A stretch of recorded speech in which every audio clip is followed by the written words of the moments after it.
महाजन का प्यार भरा आदाब, नमस्कार। दोस्तों, वादे के मुताबिक पेश है यादों की चाशनी में डूबा रेडियो सिलोन से जुड़ा दूसरा भाग। रेडियो स्टार बनने की चाह में स्कूल से शुरू हुआ मेरा नाटकों का शौक कॉलेज आते तक जुनून की हद तक पहुंच चुका था। मशहूर एक्टर प्रेमनाथ के नाम पर चलने वाला जबलपुर यूनिवर्सिटी का बेस्ट एक्टर का अवार्ड मैं लगातार 3 बार जीत चुका था।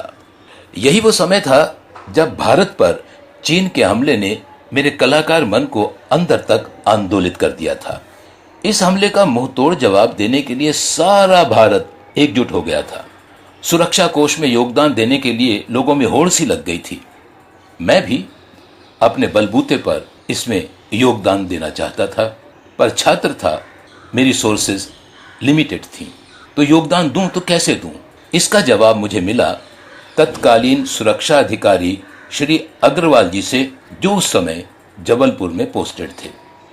उन्होंने कहा, अरे भाई, कलाकार हो, कला के हुनर से धन इकट्ठा कर सुरक्षा कोष में क्यों नहीं देते?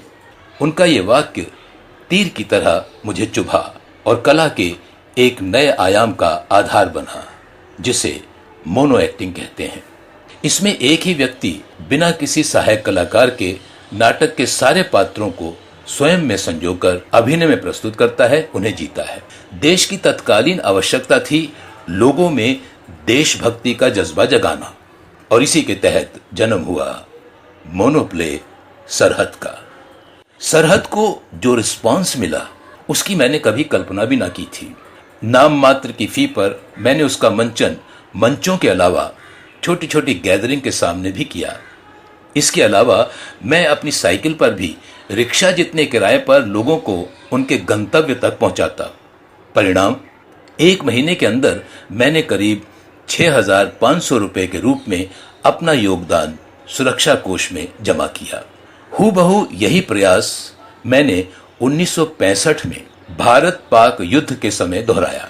देश प्रेम की एक ज्वलंत मिसाल बनकर सरहद लोगों के दिलों में समा गया। मेरे इस एकल नाटक की शोहरत दिल्ली तक पहुंची और भारत सरकार के सूचना एवं प्रसारण मंत्रालय के सॉन्ग एंड ड्रामा डिवीजन में मुझे नौकरी दिलवाने का सबब बनी।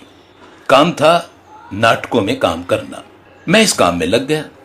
रेडियो स्टार बनने का सपना धीरे धीरे मन के किसी कोने में दफन होने लगा। 1967 के मध्य में दिल्ली स्थित सिलोन हाई कमीशन द्वारा भारत के प्रमुख समाचार पत्रों में रेडियो सिलोन के लिए 2 हिंदी अनाउंसरों की नियुक्ति के लिए एक विज्ञापन छपा। यह विज्ञापन मेरी नजरों के सामने भी आया और दिल के किसी कोने में दफन हो चुका रेडियो स्टार बनने का सपना एक बार फिर अंगड़ाई लेने लगा। हजारों लोगों की तरह मैंने भी आवेदन पत्र भेज दिया। आगे क्या हुआ ये आपको कल बताऊंगा। तब तक नमस्कार।